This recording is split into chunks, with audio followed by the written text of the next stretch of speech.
Number 8 Tennessee going to overtime with Florida, 23-17 in the battle between Eli Nagel and Trevor Sikkema, and Eli barely squeaked by in this one. Let's go over the highest graded players in this game, starting off with the Volunteers. James Pierce Jr., 79.7 grade. Dylan Sampson, 78.7. Jermon McCoy, 78.4. Will Brooks at a 77.8. Cooper Mays at a 75.8. And Nico Iamaleava, 55.1 grade in that win over Florida. Let's go over to the Florida side of the football with their highest graded players.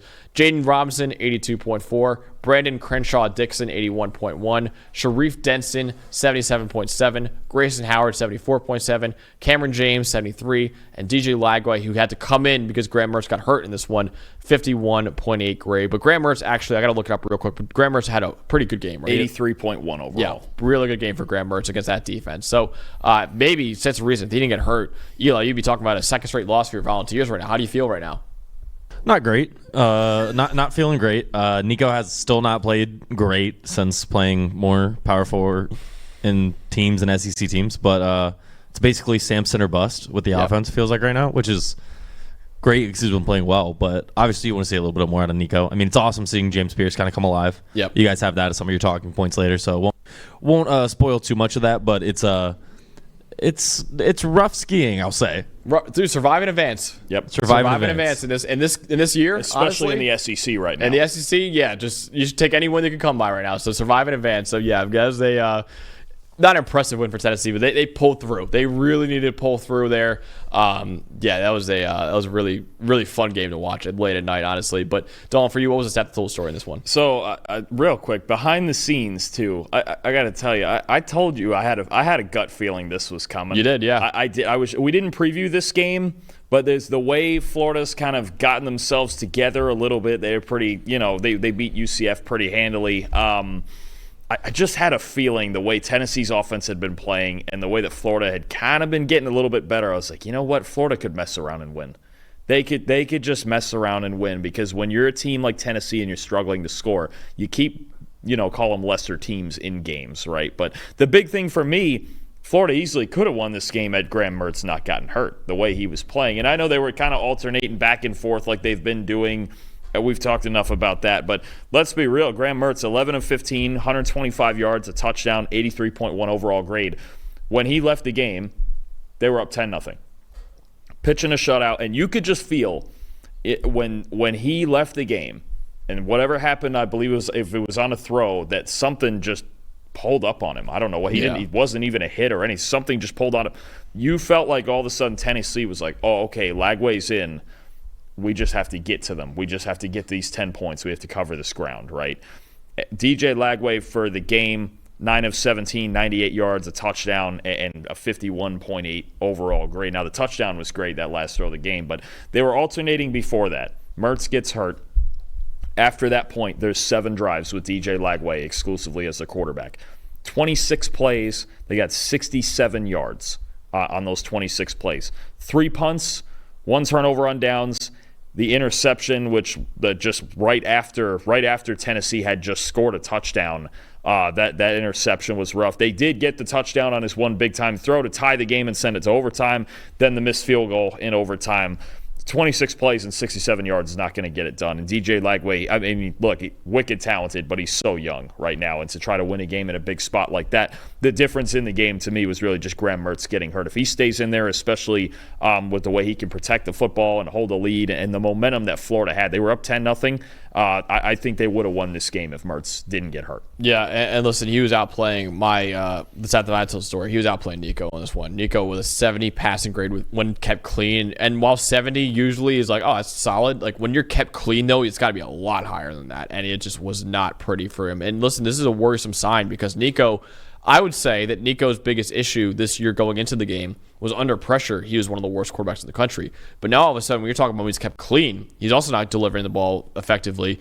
This is worrisome right now for Nico. And he's still a very, very young kid. I'm still have a lot of faith in him long term. But this is a tough sign for this Tennessee offense right now. When he's kept clean in this game, 16 for 25, 169 yards, no touchdowns, and an interception. He had 1 big-time throw and 1 turnover-worthy play. The offensive line gave him time back there. His average time to throw in this game is 3.14 seconds. That is plenty of time for him to find receivers. He just wasn't delivering right now. I think he has issues with accuracy. He seems to be aiming throws more than placing them, honestly, right now. I have not been impressed by Nico all year so far, and especially against Power 4 competition, like Eli said, it's been worrisome for Nico so far. No, I mean, and you mentioned it. He's so young, and it's his first go-around through the SEC, right? And, I mean, we were so impressed with what he did in the bowl game against Iowa last year, but he had 3 rushing touchdowns in that game, right? He did, and Iowa's obviously a great secondary. You don't want to throw into the teeth of it, but it's kind of more of the same from this Tennessee offense, and you're seeing it's a grind right now. I will tell you, their defense is real. That's an elite defense. Oh, yeah. Absolutely, and I know they were down early, but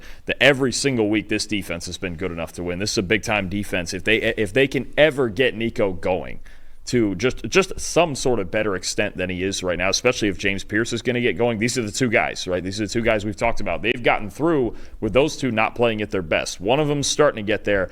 Can they get the quarterback, right? It's hard to win in the SEC without elite quarterback play, and he's not playing like an elite quarterback. Absolutely not. But Dalton, there was one player that really was the engine of the offense, like Eli said. This is really why the offense has any life right now, is because of this one player for Tennessee. Yeah, Dylan Sampson just keeps grinding. Yeah. 27 carries, 112 yards, 3 touchdowns, 10 missed tackles, a 75.1 rushing grade. He just keeps grinding. Whenever they need something on offense, keep moving the chains. Big run. Had a big run against Arkansas, was it? Yeah, I mean, it feels like he has a big run every week. I know they lost the game to Arkansas, but he's the engine right now. And I know all offseason we talked about Nico and the receivers, and their running game is their hope right now. Is they keep running the ball until the passing game can figure it out. But Dylan Sampson's been grinding all year. He's really been one of the most valuable players in the country when you talk about this offense really underperforming their usual expectations. Absolutely. Yeah, Dylan Sampson, he's a guy that I thought was going to have a breakout year too, because he was behind Jalen Wright last year. Whenever Sampson came in, you're like, whoa, this kid's got something. I know Wright's a star. Didn't he have like 7 point something to carry? 7 points, yeah, 7 points something to carry. He had like a 40% missed tackle rate or something like that. I was like, dude, this guy, I know he's a backup, but this kid has something. And he's a young kid too. And as a lead back this year, he's taken it and ran with it, honestly. And probably a guy to bring up. I don't know if Trevor's watched him yet for the draft. Probably a guy to bring up for the draft, because he has been really, really good for Tennessee this year. My most impressive part, Dalton, is one that I did not think I'd be talking about this year. James Pierce Jr.'s run defense has been a hell of a lot better this year than it was last year. He entered the year, James Pierce Jr., pretty easy scouting report. Nation's best pass rusher. But there are serious questions about the run defense, because he's not that big, the strength issues. Now, he didn't really add too much weight, I don't think, at all. But he's played a lot stronger this year. And honestly, he's been a heck of a lot better as a run defender than he's been as a pass rusher this year. 81.6 run defense grade against Florida in this game. That's the first time he's been above 80 in his entire career so far. 3 run defense stops. He had a tackle for loss and no gain. Also a forced fumble. Last week, he had a 75.4 run defense grade against Arkansas, who loves to run the football. Before this, the last 2 weeks, he only had a 75 run defense grade once in his entire career before the last 2 weeks. He has 2 straight now.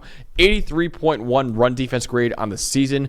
Like I said, he didn't add a lot of weight, if at all, but he's really playing a lot stronger in the run game and making plays in the backfield as well. Now, if the pass rush gets going for him again, he's becoming a heck of a lot more of a complete player right now. And if he looks like this, man, we're starting to talk about, he could be a top 10 pick if the pass rush, because the pass rush has still been, it comes and goes with him, honestly, right this year, which is not what it was last year. Last year, he was an elite pass rusher, top 5 in the country, honestly.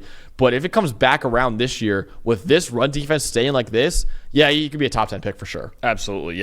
We know he's got all the talent in the world. And like you said, if he's got all that talent in the world and he's got balance in his game now, it's huge. I mean, he's still certainly a player to watch down the stretch, especially as it looks like their defense is going to have to carry them through this, because offensively it's just not clicking the way it does most years in this offense. No, definitely not. And listen, I want to say he hasn't worked on his pass rush in the offseason, but he clearly has worked on the run defense in the offseason. He's seen what the issue was last year for him, and he's worked on that. Just got to get the pass rush going a little bit more. And then we're talking about, truly one of the best players in college football like we were entering the year.